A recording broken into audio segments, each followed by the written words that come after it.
Hey everybody, today we have a BenQ and it is a model MH740. You can see right here it was made in January 2015 and what is that here? January 23rd, 2015. This particular BenQ was sent in because the HDMI is not working. I suspect there was a power situation at some point and that may have damaged the chip, or maybe the power for the chip. But either way, we are going to troubleshoot, and as long as it's not crazy expensive, repair it. So first thing, I'm going to get the check the lamp. Going to loosen that screw. It is captive, or seems captive at least. Pop that door off. You can see it just kind of clips on. There is some evidence of dust, so it may have been a little dusty at one point. That's okay. Just get it in for the screws. Get that ready now. So first thing I will do after the door is get the lamp out. I don't expect find anything wrong with the lamp, but just want to get it out of the way, because before I plug it in and start testing things, I want to make sure we're not going to perpetuate any problems that need to be dealt with beforehand. So we'll check out this lamp. It says top UHP on it, but between you and me, yeah, it's not a very good one. See that coating? Or lack of coating, or whatever that allegedly said. That is not a Phillips bulb. This is what it should look like. You can even see the color of the ceramic is different. That's real, that's not. So that's a counterfeit. So wherever they got that, it is not good. We'll probably use this lamp then for testing. This is an OEM, but this is a junk knockoff. Don't buy these lamps. Look at the metal. It's like some junky pot metal. And then you can see here's the good lens. You can see them side by side, how different they are. So I'm surprised it's even working for them. Usually these will shut your projector down pretty quick. But we'll put that out of the way. We'll use the good one for testing. So first screws to remove for the projector are these two on the top. This seems to disassemble a lot like a W1070 series. And then I want to disconnect this, but it's such a pain getting those back in, so we'll just deal with it. Come on.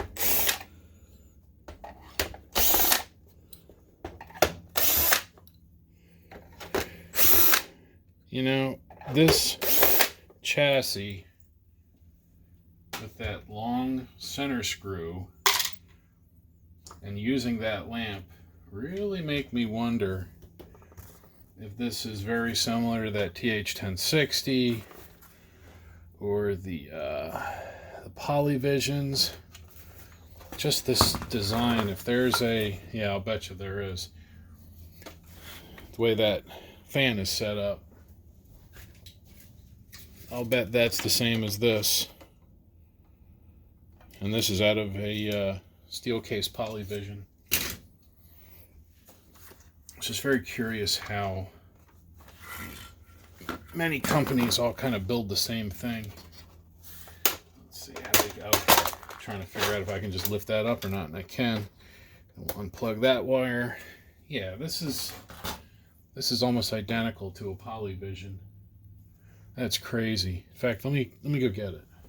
Okay, so this one's thoroughly disassembled for scrap and parts, but just look at the the general layout. Power plug on the left, USB, VGA, computer, LAN, audio in and out, RS-232, and then HDMI and stuff.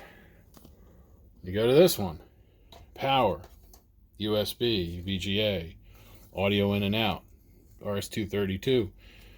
This area is a little different, but you can see how close it is. Then I'll pop the top off. Get the lamp out. Lamp's different. Same housing, different bulb. But look at just this view even. Connector. Here.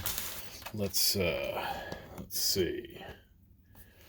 Well, here we can use the other camera. You can see these are almost identical. That's really funny. So BenQ, Polyvision. BenQ, Polyvision. I'm wondering if maybe I can use a chip for one of these. Maybe I can save the fella some money. We'll see. I'm going to put this out of the way and we'll get back into the BenQ. But it's just curious how so many projectors are the same as so many projectors. I know it's all, make manufacturing cost effective, but it's still kind of funny. So this one, let's see, the fans, not bad. Everything's like okay, it's just kind of dirty. Let's look at this fan. Yeah, see there's like decent amount of dust buildup. It's gonna need a cleaning, but that's fine.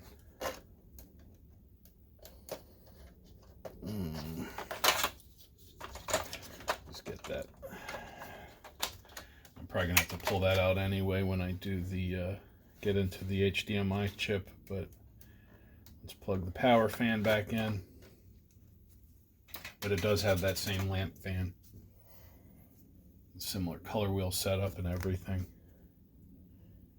I guess this is made by Delta.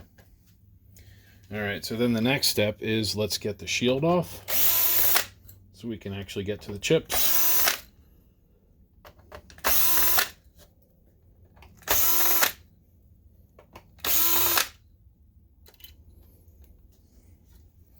Those are out, then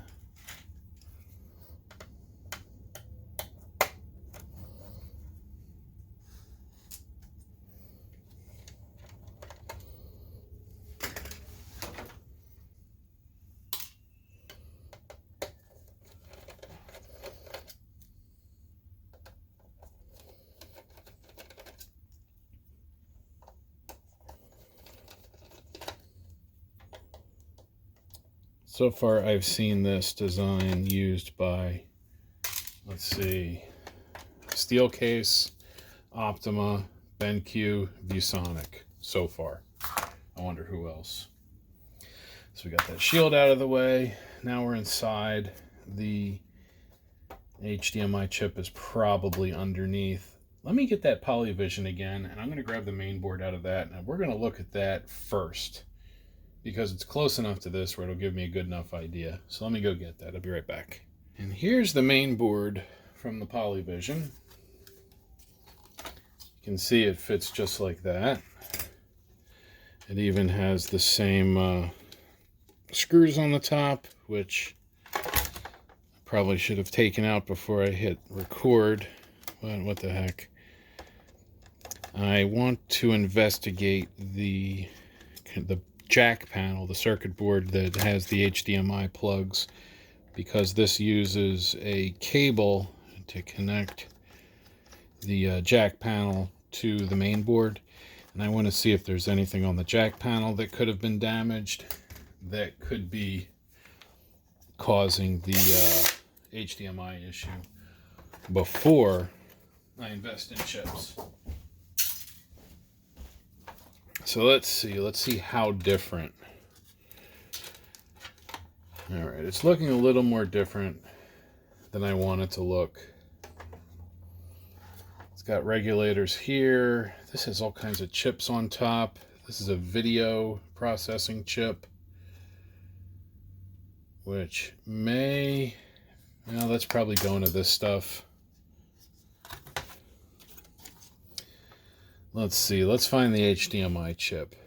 All right, so HDMI is going right to this silicon image chip right here.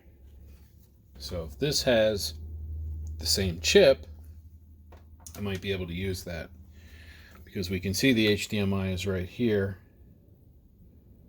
and it has to be going into a chip underneath. So that mainboard actually was helpful. It wasn't, exactly what I needed, but it was enough. So let's get all of these wires disconnected. Power fan, lamp fan. This one says burner fan. They call it a burner fan because the one of the terms for the arc tube is the working part. Here, this is a bad bulb here. I'm gonna break it to get the arc tube out so you can see it.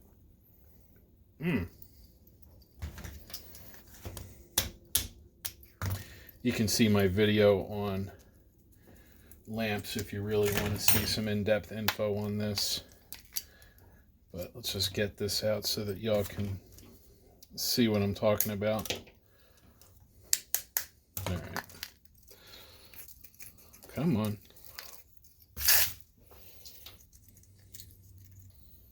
All right. So this is what they call the burner.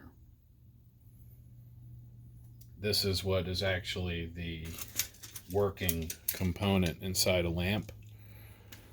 The electricity gets fed in from either side, and then there's 2 points in the middle that sustain an arc, and they call that the burner. So this is a burner. If you ever see the term on eBay or anywhere else about only replacing the burner, you don't want to do that. And in fact, a lot of burners have a serial number that corresponds with something on the lamp housing. Like for an Osram, for instance. I should put this in its own video. But the number etched on the side of the burner is 332 3B01C. I don't know if it's more visible on this camera, but you can see it's the same as that. These should always match. It's a good way to tell if something's counterfeit or not, especially Osram. Those numbers should match. But anyway, I digress. Let's get back into here. Let's get the ballast wire disconnected. We'll unthread that. The light engine. This one can stay. This goes to the LAN plug. And then color wheel right there. Now, this temperature connector can be tricky, so you want to make sure you grab it properly and don't let it break, because they will break. Then, the last 2 screws that need to come out are underneath. You can take all the fasteners out of the back panel and take it out that way, but I prefer to take these 2 out and then remove the whole thing as a sub-assembly, just like the Polyvision. It's going to come out like that. So, and there's a screw over here. This screw does not need to come out because that's fastened to a panel on the back. I'm pretty sure. Yeah. So now, come on. What is that caught on? Come on, you can do it. There we go. That little clip. All right, now what's holding it? Oh, then we have our low voltage power wire, which you hopefully can see here. Now, on some models, this wire is looped through plastic thing like that. There's like a hole and it's looped through there, but that's not the case here. The only other thing that's connected is the AC line, which is right here, and then a single screw right here for the ground. Now what I like to do with this screw is just kind of start it back in so it doesn't get lost, because you want to make sure that screw goes back into the same spot. Under here is the power supply, and then the ballast is back here.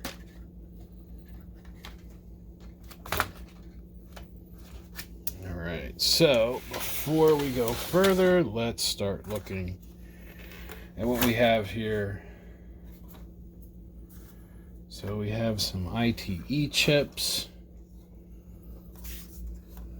Let's see, and what is feeding from the HDMI? It looks like it's that smaller chip.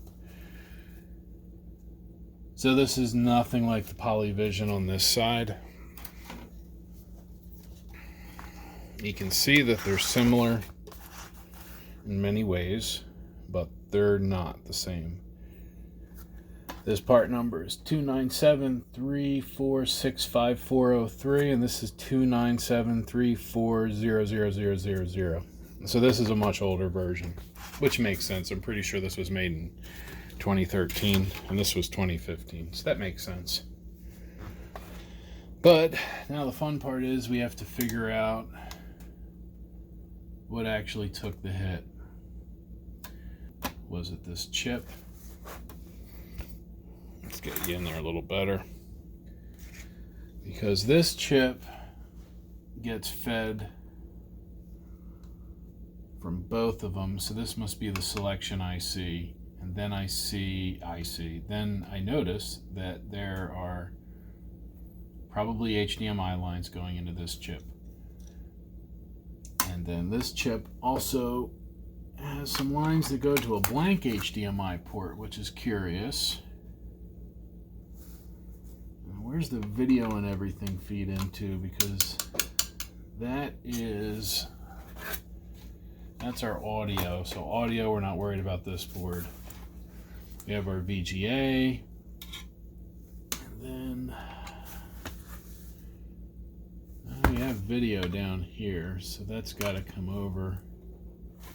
I think this might be doing all the video switching between VGA and HDMI and component, or composite rather, and that this one's just for the HDMI, for the two HDMI channels. So we're going to have to determine if those are bad or if one of these little components along the back are bad. Just not sure. I don't see anything physically damaged, so it couldn't have been that hard of a power surge. But I bet that's bad. I should probably see if I can get these first. So let's see, I'm gonna go look these up and see if I can get them first. So I need ITE brand, IT65. What does that say? Can't read it. They're sharp. Now let's see if that comes up.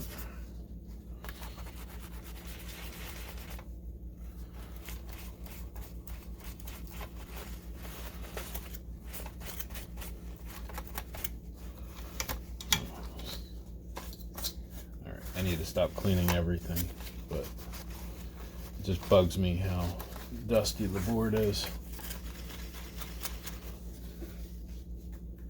All right, so can I read that better yet? A little better. IT65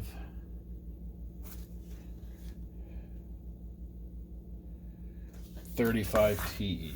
IT65 35TE. And then IT60.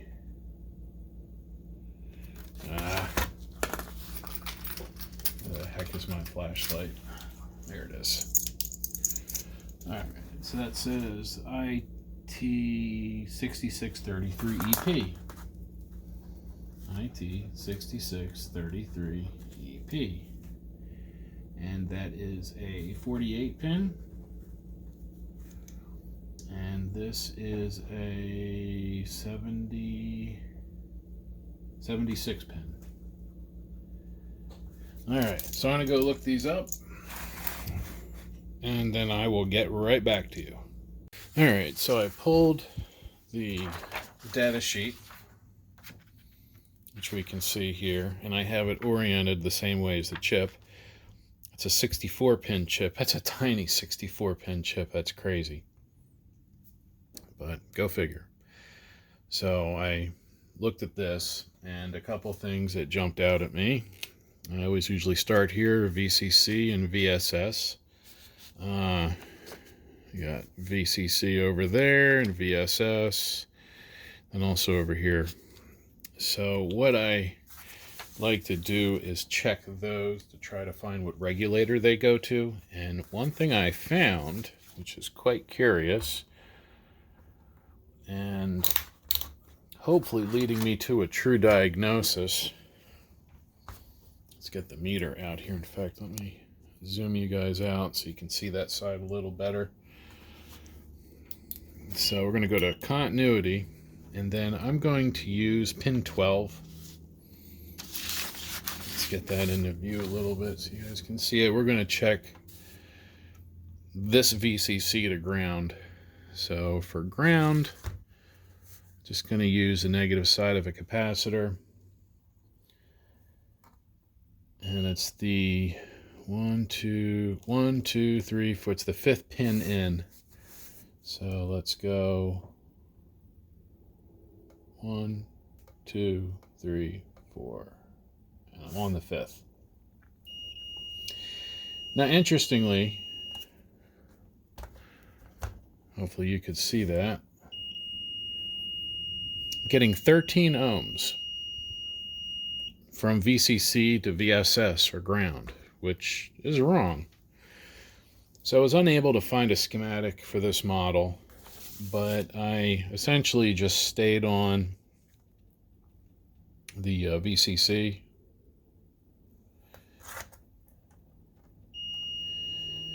And then just went to all the positive connections on the bottom here, and I didn't find any of this power stuff feeding that chip.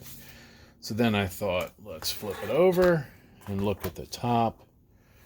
And there's a couple regulators. So this one,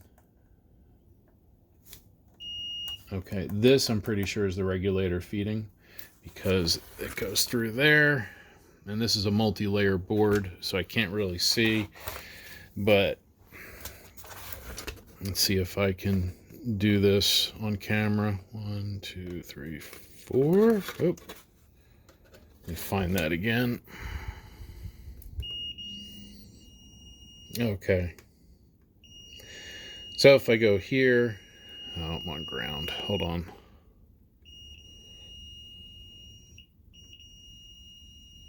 There we go. Okay, so now I'm on the output, and nobody can see the meter. Let's get that meter in view again. So this is the regulator. There we are. Yep, almost, perfect continuity, a little resistance for the leads and the contacts and all. So this is definitely the regulator here. So what I might do is hook it all up and see if we have power coming out. Just so I know where it is. And when I go across it, I get the same 13 ohms. So that 13 ohms is either coming from that regulator or from that IT6633 EP chip being bad. So the next thing I'm going to do is take the regulator off and see if we still have the that 13 ohms across power and ground. If we do, then I know it's the chip, and if we don't, I know it's the regulator. And my reason for trying the regulator first is because it's only 4 connections. It's much easier to put back on than a 64 pin package that's that big. See how small that is? So we're going to do the easy one first. I'm going to go desolder that and I'll be right back. Alright, that is desoldered. There's the meter. And let's see, let's go from ground to input. Open, which it should be. Ground to ground. Good. Ground to output. 15 ohms. So that means we probably do have a bad chip. The regulator is probably okay. But this guy right here is going to have to come off next. So sit tight, I'll go do that. Now that chip is desoldered. Wasn't too bad. Putting a new one on is going to be curious. I may remove the board entirely just to make the resoldering a little easier. But now, let's go back to this side where the regulator would be and see what the meter says. There we go. So let's see here. Ground to output. Look at that. Let's go to just ohms. Let's see how high that goes if it's not infinite. That's infinite. So I'm going to change that regulator just to be safe. Even though the old one probably is okay, I don't want to take a chance on the old one being damaged at all, and it might cause issues down the line. Those are pennies. I'm not worried about that. So I'll change the regulator, and then I'm going to have to order one of these guys. So I will go ahead and talk to the fellow that owns this and figure out where he wants to go from there. If he's okay with the cost on replacing that, which actually isn't too bad. These chips are not that expensive. They're only about, I don't know, 15 bucks or so shipped to you. They're not made anymore. You got to get them from China, but, you know, the price isn't too bad. So we'll go that route, and stay tuned for the next video where hopefully I'm putting the new chip in and firing it all back. Alright, so the new HDMI IC is in. You can see HDMI 1 and HDMI 2 both feed into it. And then that feeds into the main switching IC here. I did hook it up and try it real quick just to make sure after I checked all my soldering. And my soldering was good, and I actually had signal on HDMI 2. Did not have it on HDMI 1. So I decided to, obviously, to go back in and look further. And I just finished checking continuity just to make sure I didn't have anything that wasn't soldered right, or a bridged pin, because you can see those are pretty close. Let's see if I can get this to focus. It's not bad, but you can see how small those pins are. Anyway, what I am looking at now is to see if any of these MOSFETs are bad. I'm just kind of comparing channel to channel. I checked all of the transformers, and they're all checking out okay. So usually this stuff mirrors itself. Oh, we got a little bit of lint there. So we have, let's see, this is Q400. That should probably be the same as Q404 here. And then there's some small SOT 235 chip. I don't know what that's. Probably some kind of dropout regulator or something. So let's check these. So let me get the, let's see if I can get the meter in the shot.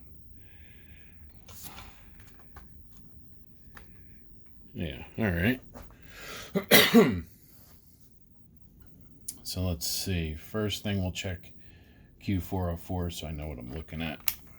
Go to diode, and let's see, gate to source 0.4, gate to drain open or nothing. Switch polarity here. All right, so gate to drain that way, was, what was that again? About a volt.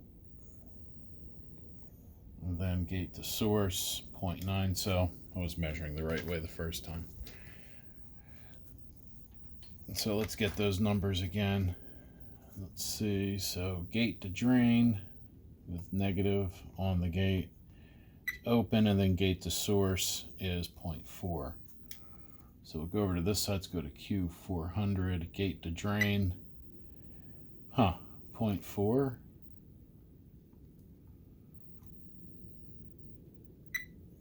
0.4, okay, that's right, but why do I have that here? It's a little weird. Let me check the other one. Again, this is Q405, which I think should be the same as this one. Yeah.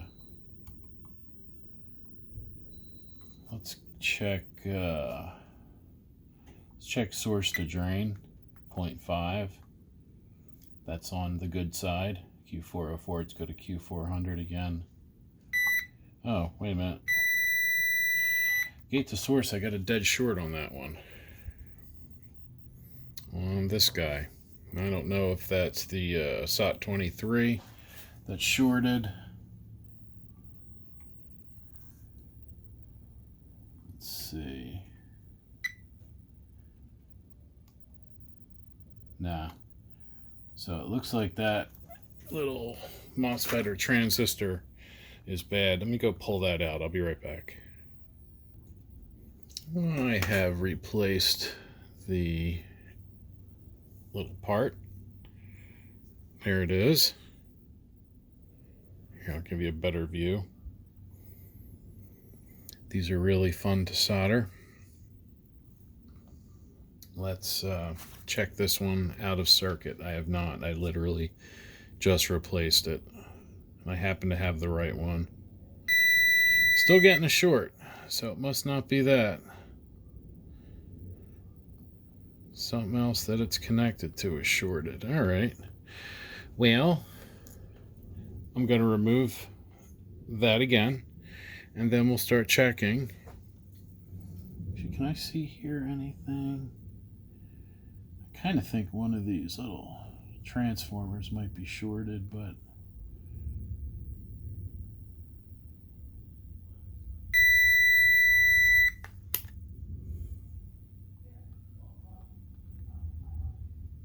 $3 ohms. Boy, I was really hoping that was it.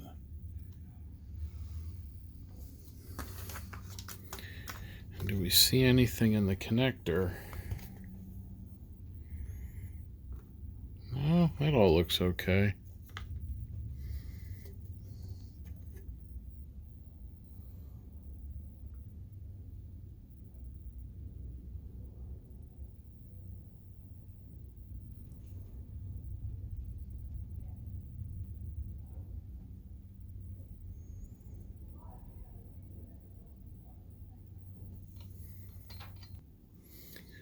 Now the transistor is out, or FET, whatever you want to call it. And if, let's get that in there again. And if I measure from source to drain on just the pads without the transistor, we're getting 3 ohms. So drain, it looks like on the good side, get about 4K, and that seems to go to this. Was it this resistor? No. Or maybe it was this side. Yeah. All right. So it's this middle.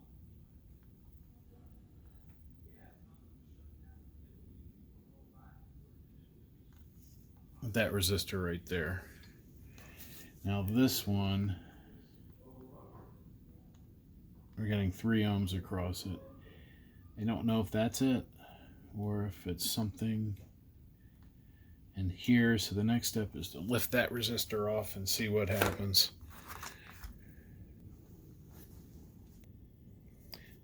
And if you look, you can probably see I desoldered all the little guys there. That's these. I assume there's some kind of transformer filter. But now, without those in place, I no longer have the short circuit. So in fact, if we go to Diode Test, now granted I left the transformers on that side, so it's going to be a little different.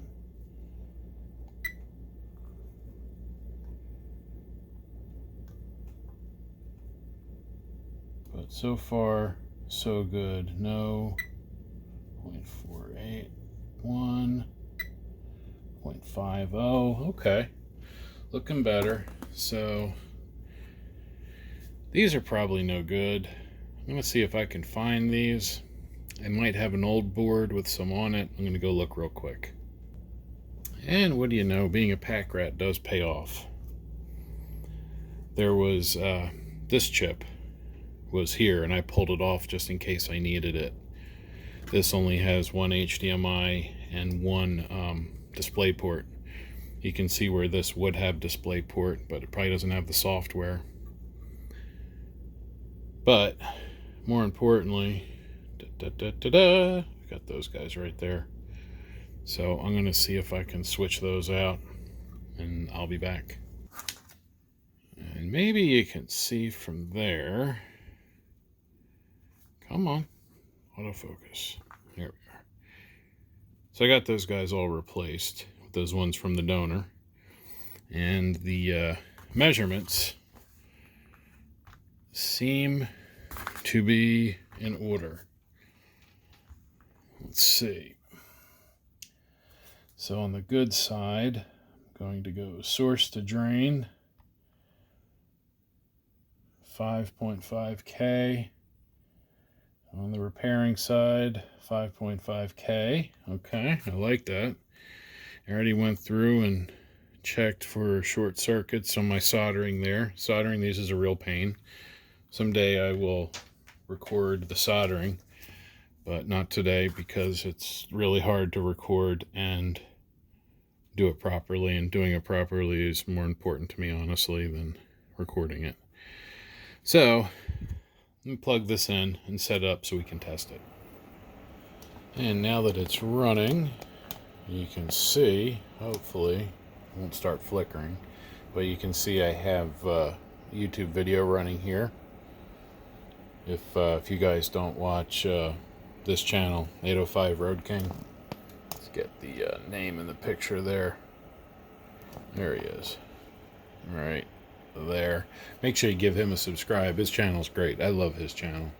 One of my favorite channels to watch on YouTube, honestly. Him or Musty one. But anyway, you can see this is HDMI 1. Let's go carefully because I don't really have the board too secure. Let's go to HDMI 2.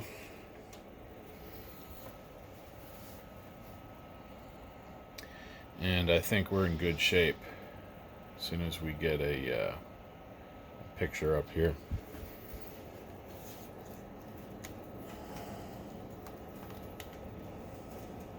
Alright.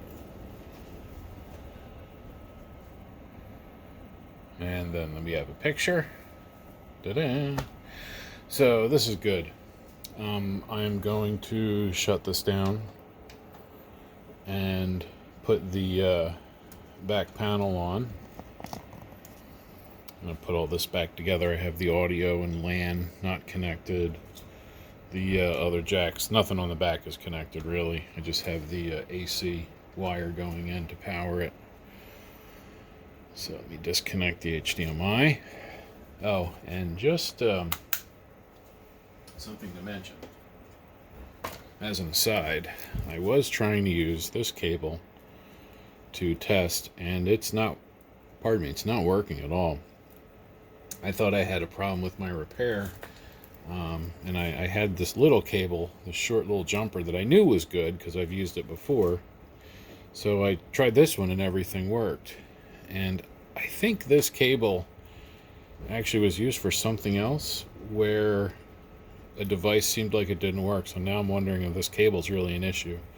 So I'm going to test this somewhere else just to see what's going on. Usually these twisted vein. I thought it was twisted vines. Apparently it's twisted vanes cables.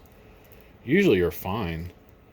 You know, I'm not really a big fan of the this kind of braided stuff on the outside, but you know, whatever. But this little shorty worked, so I'm gonna keep this one around for now, and I'll have to test this out on something else. Maybe it's just an older type and doesn't support the HDMI out of the laptop or something. Who knows? So let me, okay, good. That just shut down, cooled down all the way, get the power out, drain the capacitors, and let's get this reassembled.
And let's see this wire.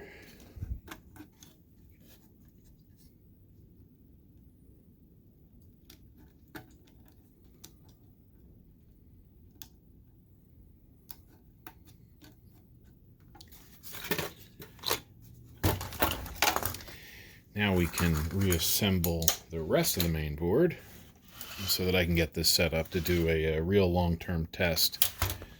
I need to put the screw for the ground wire. That's going to go back in.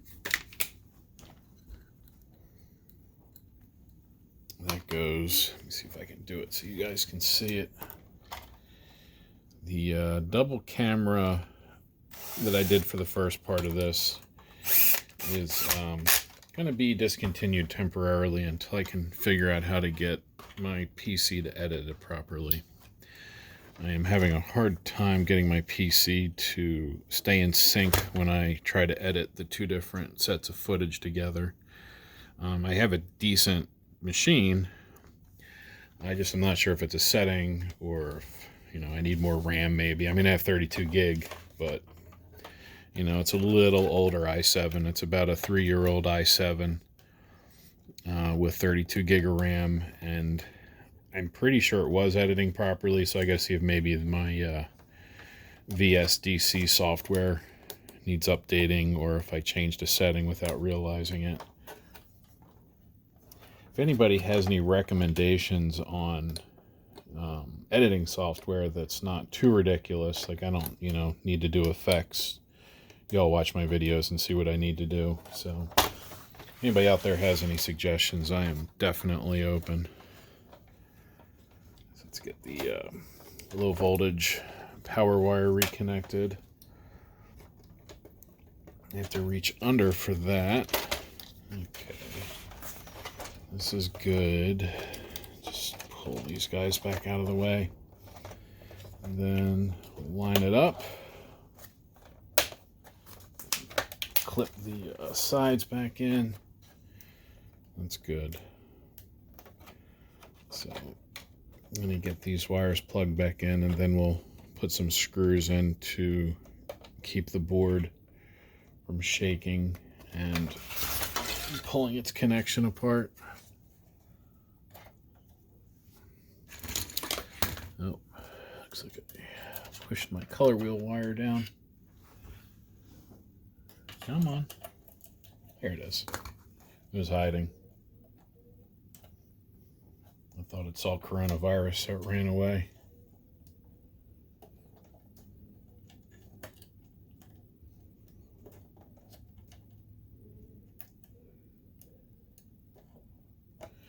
All right, that's good. Pardon me. That's good.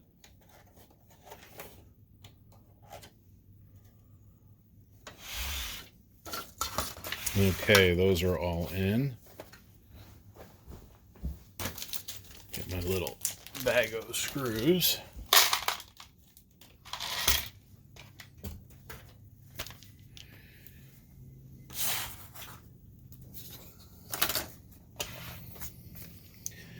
So I dropped this on top because I want to see what screws I can put in, like this one, without holding that back down. But it looks like most of them, pardon me, are going to be required for that. So let's get the temperature sensor plugged back in. And then, as always, anytime I have a big plate like this, we're going to put the screws in, but not tighten them down all the way until they're all at least started.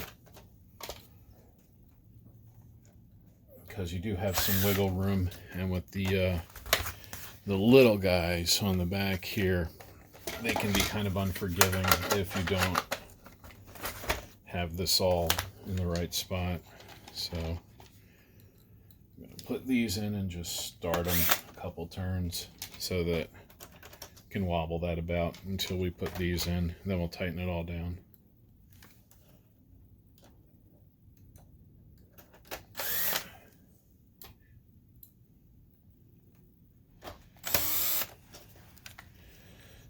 All right, should be all the screws up there.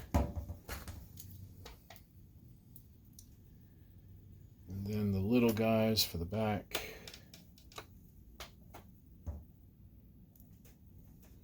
When I took this apart, I used my long screwdriver. Well, that one, but I like these Wias better. I have a full kit at home, 150 some. I think all the precision drivers, at least the red topped ones. I have a dream that one day I will own all Wia tools, every single one of them. I could open up their catalog and go, yep, I have it.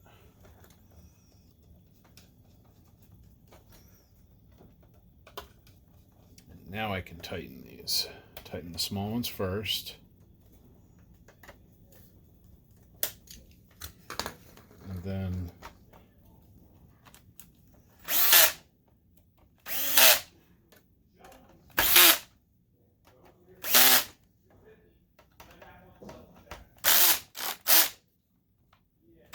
there we are. So those are in. I like it. I'll put the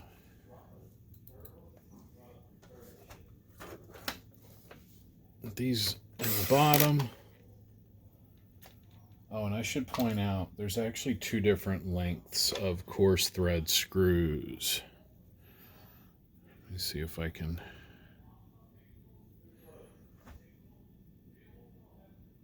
See? Just a little bit longer. Here, I'll put it this way. It might be easier to see. So the short ones, there's two short ones. They go in here like this. Just like that. All right, then have the top to reconnect the keyboard. Reconnect the keyboard. This flips up, that little latch. Then the blue tab goes underneath, blue side up. And you push that tab closed. And now the keyboard's set. We can set the top back on. Just give it a little push.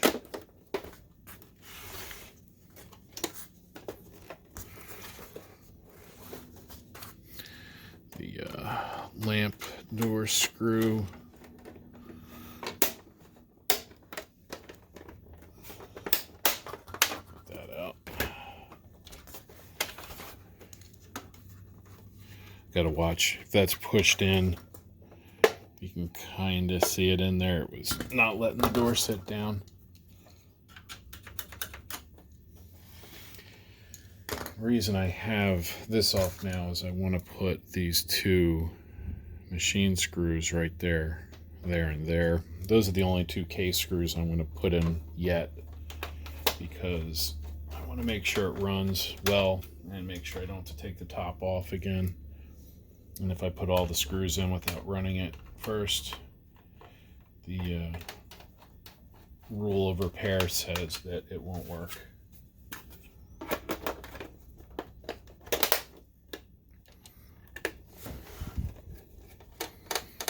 All right.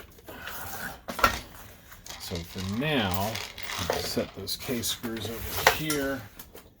Just kind of get it ready for testing, and we'll get my laptop ready.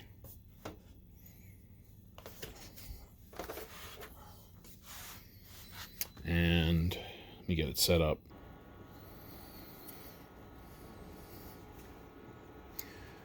All right, it's on. I'm hoping it sees video. I think it should see video. Yep. HDMI 1. Let's go to full screen. Anything in a manual, so if somebody out there has a link to it. All right, so I'm just going to let this run for a couple hours and make sure it holds up. And as long as that runs good, I'm going to call it. So if you happen to have one of these, you know, the MH740 or something with that kind of chassis, and you're having a problem with it, feel free to stick it down in the comments and let me know. If you have any other questions about a projector, put it in the comments. If you don't subscribe, maybe click the subscribe button, maybe. And if you don't subscribe, that's fine too. You know, as long as the videos are helpful, that's all I care about. And as always, thank you for watching.